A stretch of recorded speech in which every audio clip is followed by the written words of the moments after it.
설교에 앞서서 오늘 본문과 제목이 조금 바뀌게 되었는데, 애초에 정해진 본문과 주제로 설교를 준비하는 중에 여러분들도 다 같이 한 마음으로 기도하고 계시겠지만, 또 직분자 선거를 위해서 온 교회가 기도하면서 이 말씀을 바라보니 또 하나님께서 주시는 마음이 있어서 사도행전 6장의 후반부를 가지고 설교하려던 마음을 좀 바꾸어서 전반부에 있는 말씀을 가지고 오늘 사람을 세우는 교회라는 주제로 여러분과 같이 말씀을 나누려고 합니다. 사도행전은 그 이름 그대로 사도들의 행적을 기록한 책입니다. 그래서 언뜻 보면 사도행전의 주인공은 사도들이라고 생각할 수 있습니다.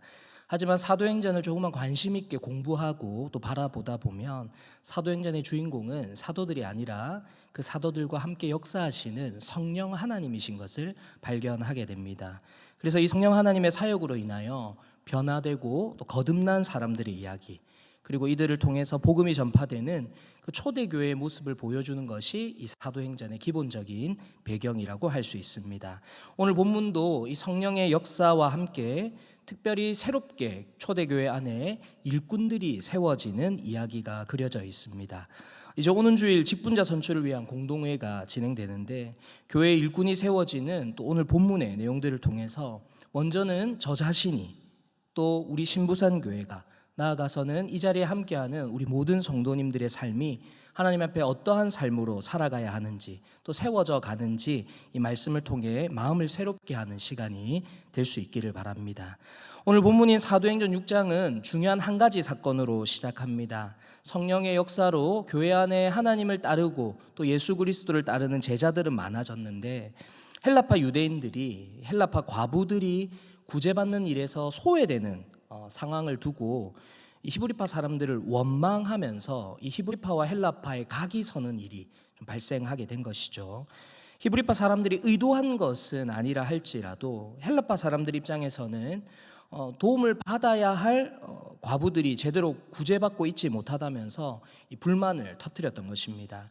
이런 상황에서 의도성이 없었던 사도들이 우리는 고의가 아니다, 우리가 일부러 그런 것이 아니다, 이렇게 변명을 했다면 그림이 더 애매해지고 이상해질 수 있었겠지만, 이때 매우 지혜롭게 잘 대처한 것이, 그러면 이 일을 감당할 수 있는 우리 사람들을 한번 세워서 새로운 일꾼들을 택하여 이 일을 맡기는 것이 어떻겠냐라고 제시했던 것이죠.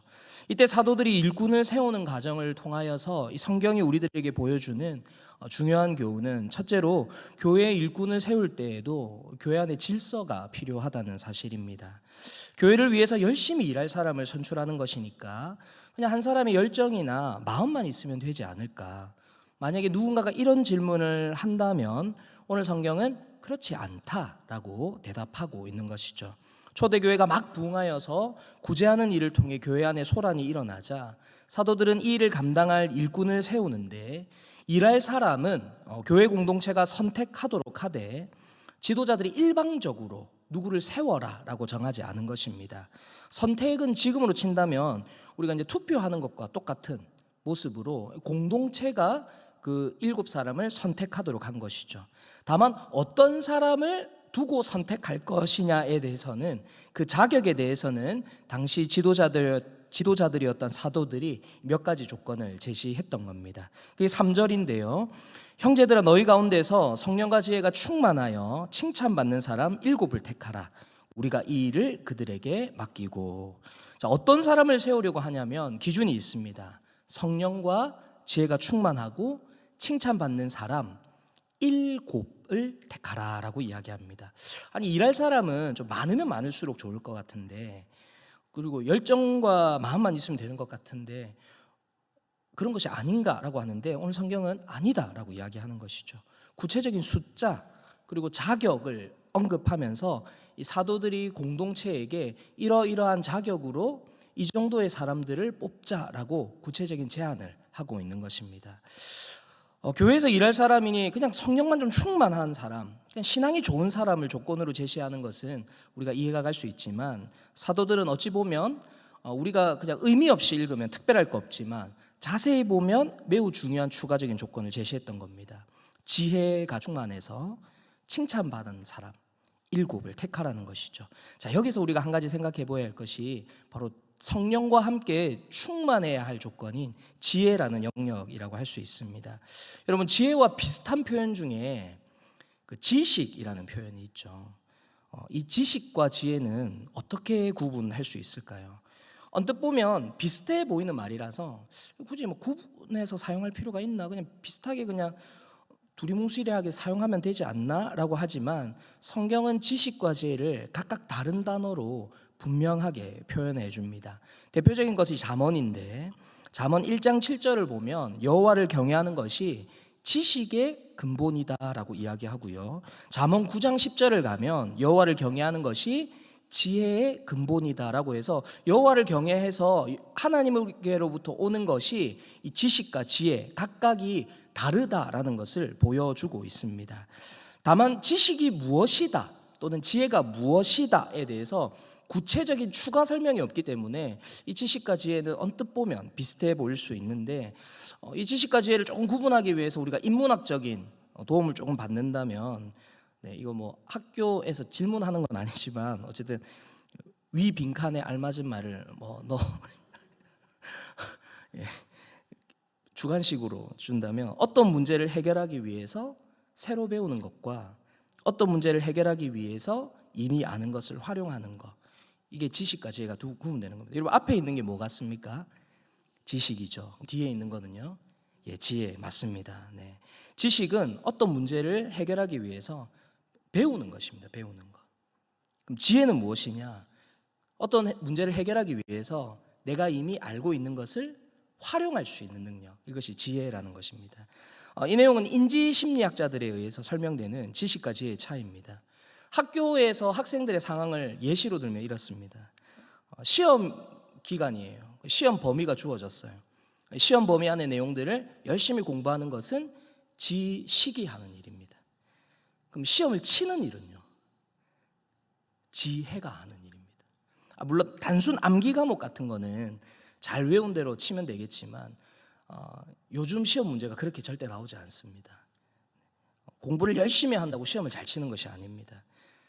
시험 범위 안에 있는 내용들을 잘 응용하고 잘 융합해서 활용해서 복합적으로 문제를 만들어서 문제를 출제하게 되는데, 바로 그러한 것들을 잘 해결하는 능력이 이 지혜가 하는 영역인 것이죠.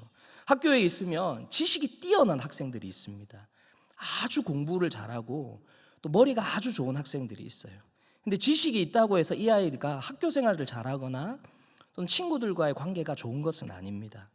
감정 없이, 또 친구들을 이해하지 못하고 생각 없이 툭툭 내뱉는 말을 통해서 다른 이들에게 상처를 주거나, 이론과 논리는 완벽한데 시기를 적절하게 구분하여 말하지 못하여서 상황을 더 악화시키는 경우들도 존재합니다. 신앙생활도 마찬가지죠. 성경을 많이 공부한다고, 성경 지식이 많다고 해서 그 사람의 신앙이 뛰어나고 신앙생활을 잘하는 것은 아닙니다. 고등부 아이들을 지도하다 보면 모태신앙으로 자라온 아이들이 많다 보니까 머리로는 구원을 어떻게 받는지 알아요. 구원에 대한 지식은 있습니다. 근데 나를 위해 십자가에서 죽으신 예수를 믿으면 구원을 받는다까지는 아는데, 이것이 삶과 신앙으로 연결되지는 않는 거예요. 그 예수님과 내가 실제로는 상관없는 삶을 살아가는 것이죠. 어떻게 하면 구원받는지 지식은 있습니다. 그러나 그것이 삶으로는 나타나지 못한다는 겁니다. 죄인인 것도 마찬가지입니다. 모든 학생들이 내가 죄인인 것은 압니다. 모든 인간이 죄인이다. 성경이 하도 얘기하니까 모든 인간은 죄인이다, 죄인이다. 하나님 제가 죄인이에요. 그까지는 압니다. 그런데 구체적으로 자신이 왜 죄인이고 내가 무슨 죄를 짓고 있는지에 대해서는 고백하지 않습니다. 자신의 죄를 용서받으며 살지 못하는 것이죠. 그냥 내가 죄인인 것만 아는 겁니다. 실제로 어떻게 이 죄가 어떻게 해결되고, 또 이 죄를 해결하기 위하여 예수 그리스도가 십자가에 죽으셨다가 연결이 되어지지 않는 것이죠. 그냥 내가 잘못했어. 하나님, 내가 지은 죄 다 용서해 주세요.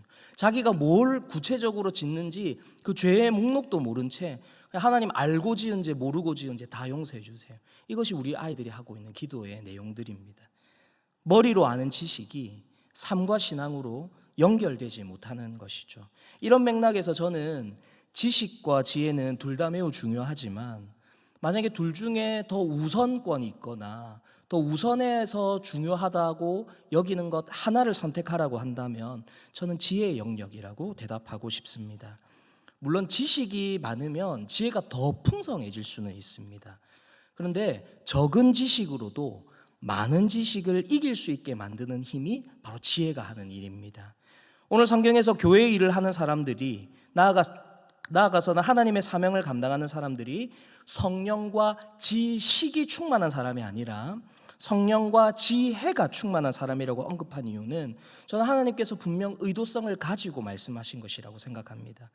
만약 성령과 지식이 충만한 사람이라고 그런 사람이 교회 일을 해야 한다고 이야기했다면 하나님의 일을 하는 사람은 아주 학벌이 좋은 사람이거나 또는 공부를 아주 잘하는 사람이거나 또는 가진 것이 많은 사람, 소위 말해서 세상에서 말하는 성공한 사람들, 이런 사람들이 그 기준에 해당된다라고 볼 수 있을 겁니다. 당시에 사도 바울도 그랬지만 좋은 가문에서 태어나면 좋은 스승을 섬기게 되고 만나게 되고 또 좋은 스승 밑에서 자라다 보면 지식을 많이 쌓게 되는 것이 자연스러운 현상이었습니다. 이 시대도 마찬가지지 않습니까? 금수저와 흙수저로 태어났을 때 그 삶의 질과 배움의 질이 다른 것이죠. 그러나 오늘 성경이 성령과 지혜가 충만한 사람을 하나님의 일을 감당한다라고 언급한 것은 하나님의 일을 감당하는 사람은 세상의 기준에서 좋은 가정 배경을 가졌거나 또는 좋은 학벌을 가진 사람이 하나님의 일을 하는 것이 아니라 어떻게 보면 지식이 좀 부족할지라도 어떻게 보면 그 배움의 양이 총량이 좀 적더라도 또 세상의 기준으로 본다면 그 사람이 막 성공한 인생은 아니라 할지라도 하나님이 주시는 성령과 하나님이 주시는 은혜로 인하여 그 삶과 신앙을 지혜롭게 잘 만들어가는 사람들. 그래서 오늘 성경에서 언급하는 것처럼 그 지혜로 인하여 주변에서 칭찬받는 사람이 바로 하나님의 일을 감당하기에 충분하다라는 이 좋은 격려로 받아들여집니다.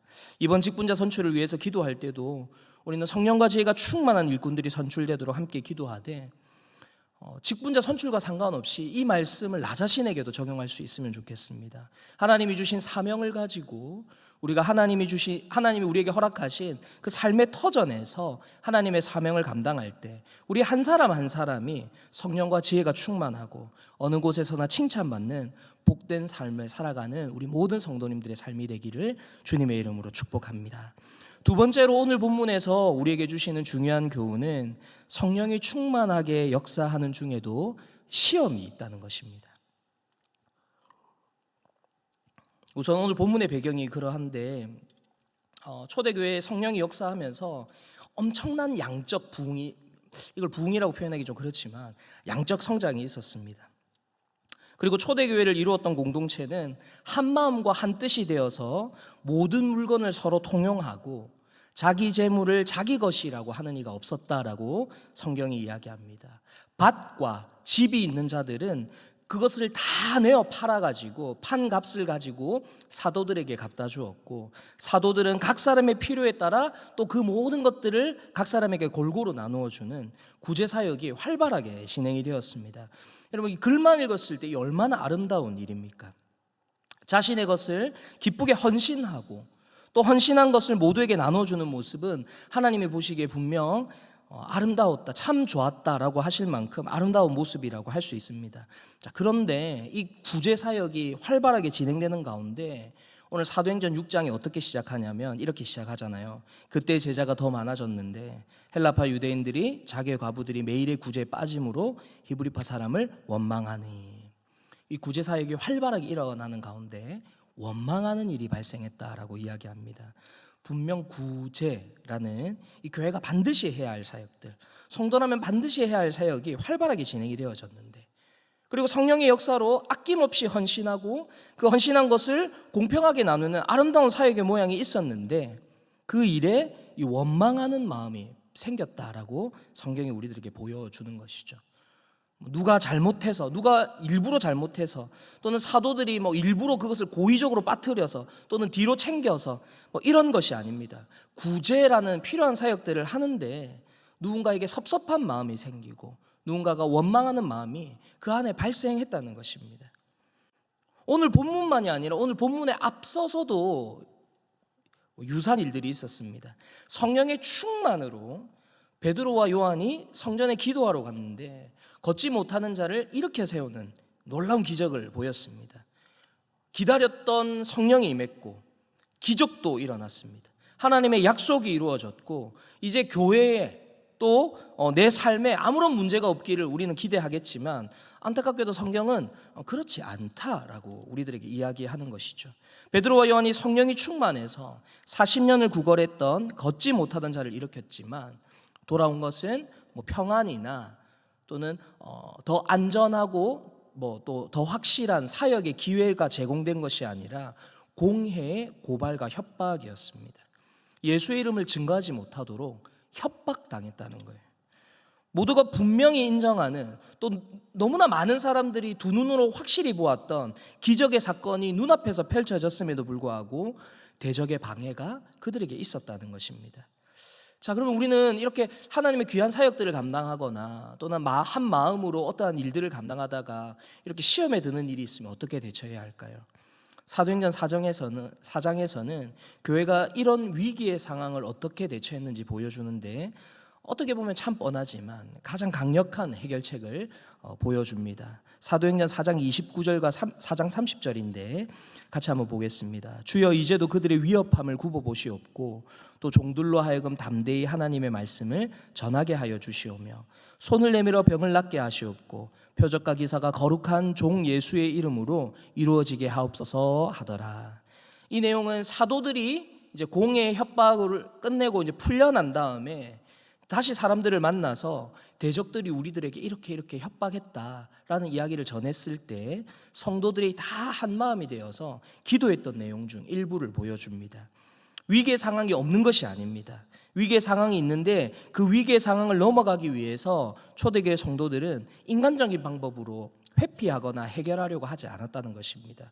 그저 하나님께 기도하며 하나님의 도움을 구했습니다.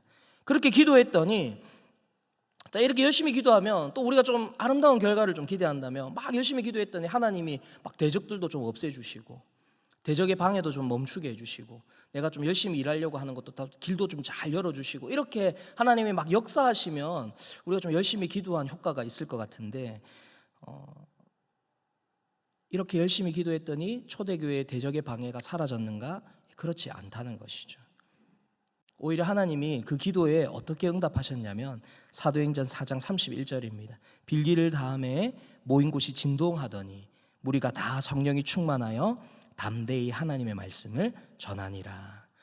성령이 충만하여 놀라운 기적을 보이고 복음을 전하다가 감옥에 갇히고 대적들의 협박으로 목숨이 위험한 순간을 넘기고 이런 위기의 상황이 되어 한마음이 되어 기도했는데 하나님이 주신 답은 뭐냐면 다시 성령이 충만하게 하신 것입니다. 한 번의 충만으로 끝난 것이 아니라 다시 기도하는 이들에게 성령으로 임재하셨던 것이죠. 대적의 방해가 없어진 것이 아니라 성령이 충만하여져서 그 대적의 방해를 담대하게 마주하고 넘어가게 하는 것. 이것이 하나님이 성도들에게 보여주시는 기도의 응답이고 성령이 충만하였던 결과였습니다. 오늘 본문도 그렇습니다. 오늘 우리가 읽지는 않았지만 우리가 방금 읽었던 그 9절 이후에 사도행전 6장 후반부를 보면 8절에서 스데반이 은혜와 권능이 충만하여서 이제 큰 기사와 표적을 민간 사람들에게 다 행하게 됩니다. 그러니까 성령이 충만하여서 큰 기사와 표적을 행했습니다. 근데 결과가 뭐냐면 9절 이른바 자유민들 즉 구레네인 알렉산드리아인 길르기아와 아시아에서 온 사람들의 회당에서 어떤 자들이 일어나 스데반과 더불어 논쟁할세. 당시에 로마의 노예가 되었다가 이제 자유민으로 풀려난 사람들이 있는 것이죠. 그리고 구약 시대는 이제 성전 문화였다면 이제 바벨론 포로 시대를 겪으면서 회당 문화로 좀 변경되어졌습니다. 그러니까 유대교 신앙을 가지고 있었던 자유민들 중에서 자신들의 신앙을 지키는 그 회당에 스데반도 이방민족으로 말씀을 강론하면서 그들과 논쟁을 벌였던 것이죠. 성령이 충만해서 하나님의 기적을 일으키고 또 막 하나님의 말씀을 선포하면 듣는 사람들이 다 같이 성령의 충만을 경험하고 또 다 막 감동받고 은혜받고 회개하고 모든 사람들이 다시 돌아오고 이런 일들이 일어나면 좋겠는데 오늘 성경은 그러지 않았다는 것입니다. 스데반에게 성령이 임했지만 그 성령이 임한 성령으로 인하여 놀라운 기적들을 보였지만 모든 일들이 다 아무 방해도 받지 않고 그 일들이 이루어졌다라고 이야기하지 않는 것이죠. 이를 통해서 우리는 생각해 보아야 합니다. 성령이 충만하다는 것은 내가 생각하는 가장 최선의 결과를 도출해내는 것이 아닙니다. 성령 충만이라는 것은 하나님의 뜻이 이루어지는 것입니다. 성령 충만한 사람이 추구해야 하는 것은 나의 뜻이 아니라 하나님의 뜻인 것이죠. 그래서 성령이 충만하여 교회가 같은 마음으로 선한 일을 계획하고 선한 일을 실행하려 해도 대적의 방해, 시험이 우리에게 있을 수 있다는 것을 알아야 합니다. 대적의 방해가 있을 때 또 이길 힘은 어디에서 오는가? 오늘 성경이 우리에게 보여주죠. 하늘에서 온다는 것입니다. 내 힘이 아니라 성령의 충만을 통해 모든 대적의 방해를 이겨낼 수 있음을 기억해야 하겠습니다. 그런 일이 발생하지 않으면 좋겠지만 우리 교회에서 이번에 직분자 선출을 하는 과정에서도 어떤 결과가 나올지 우리가 다 알지 못하여서 두려운 마음들이 있습니다. 한국 교회 안에 직분자 선출이 아름답게만 끝나는 일이 없고 때로는 그 직분자 선출이 끝난 다음에 상처받고 깨지는 일들도 종종 발생하기에 우리 온 교회가 한 마음으로 지금 이 일을 위하여 기도하고 있는 건 아니겠습니까? 개인적인 마음으로는 교회를 섬길 귀한 직분자들 세우는 과정에 어떤 어려움도 어떤 상처도 어떤 대적의 방해도 없기를 바라지만 우리가 바라는 것과 상관없이 사단이 역사하고 또 대적이 주는 시험들이 우리에게 있을 수도 있다는 것을 우리는 기억하며 준비해야 하겠습니다. 하지만 오늘 성경은 이런 두려움을 가진 우리에게 또 걱정하는 우리에게 중요한 격려와 교훈을 주고 있죠. 어려움이 없기를 기도할 것이 아니라 모든 어려움을 능히 잘 감당하도록 기도하는 것이 우리에게 필요하겠습니다. 우리가 하나님의 뜻을 이루기 위해 기도한다면 하나님께서는 가장 선한 방법으로 그 뜻을 이루시도록 그 기도하는 자에게 그리고 기도하는 교회에게 힘과 능력을 부어주실 줄 믿습니다. 말씀을 정리하겠습니다. 하나님이 우리에게 허락하신 가장 큰 축복 중 하나는 하나님의 뜻과 사역을 이루어 가실 때 바로 우리 사람을 통해서 그 일을 이루어 가신다는 것입니다. 그렇게 사람을 세우셔서 또 다른 이들을 섬기게 하심으로 주님의 몸된 교회를 세워 나가십니다. 오는 주일 주님이 주인 되신 우리 신부산 교회를 섬길 직분자들을 세우는 이 중요한 과정 가운데 큰 어려움 없이 성령의 충만한 역사 가운데 모든 일이 합력하여 선을 이룰 수 있기를 소망합니다.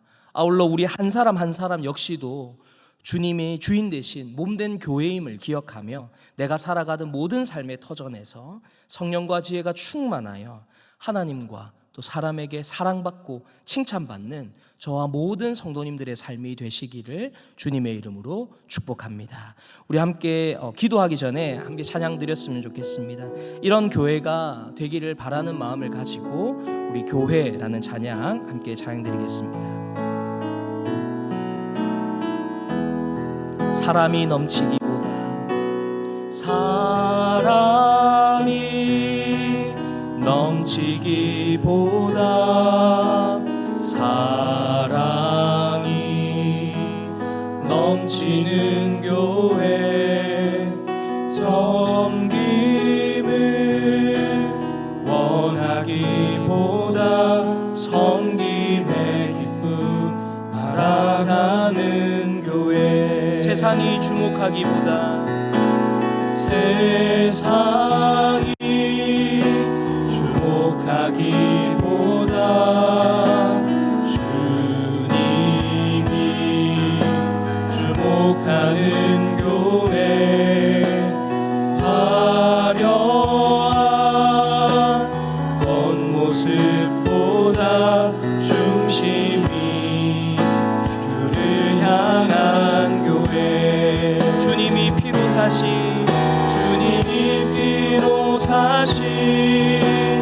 아름다운 교회 서로를 사랑함으로 하나 되는 교회 주님이 머리 되신 거룩한 교회 우리 함께 만들어 가요. 내 작은 생각보다도 내 작은 생각보다도 하나됨에 소중함 많은 교회 세상